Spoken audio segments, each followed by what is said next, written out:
சாவதா என்று நீ அழுது புலம்பிடுவாய்.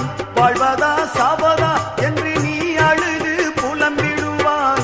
வாழத்தான் வேண்டும் என்று வியாதியிலே சுகம் தரவே உனக்கொருவர் இருக்கின்றார். உன்னை விசாரிக்க துடிக்கின்றார். உன்னையும் என்னையும் இயேசு நேசிக்கிறார்.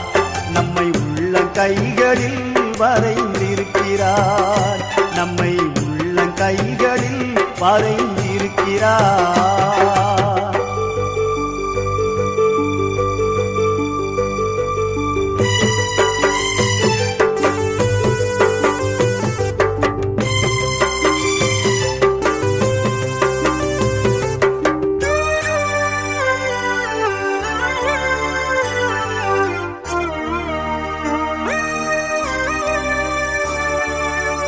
கஷ்டப்படும் போது நமக்கு உதவுவார்.